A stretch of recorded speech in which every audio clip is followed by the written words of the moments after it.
En Ribeira rematou o suño da cultura e as artes, con máis de 200 actividades que fixeron as delicias de grandes e pequenos.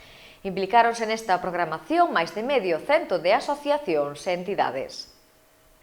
Ribeira puxo o broche de ouro ao suño da cultura e as artes co acto de entrega de diplomas conmemorativos e agasallos institucionais ás entidades e asociacións que tomaron parte no citado programa.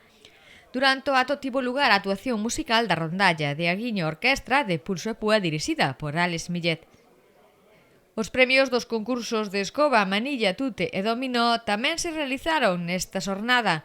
Ata o Liceo Marítimo de Ribeira desprazouse o alcalde, Manuel Ruiz.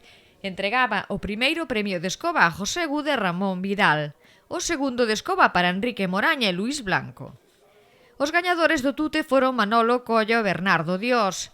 O segundo premio foi para Narciso Coira e Manuel Crujeiras. En manilla gañou o equipo formado por José Pérez e José González. E o segundo posto foi para Luís Blanco e Enrique Moraña.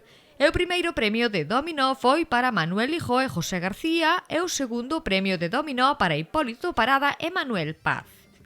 No marco desta programación cabe destacar a celebración o sábado do Festival Entre Folclores, quinto Festival Nacional de Folclore na Praza da Porta do Sol, onde dúcias de persoas se congregaron para desfrutar da actuación do grupo de baile música tradicional Taúme de Olveira, entre outros. O suño da cultura e as artes desenvolveuse en Ribeira con 210 actividades e a participación de máis de medio cento de asociacións e entidades.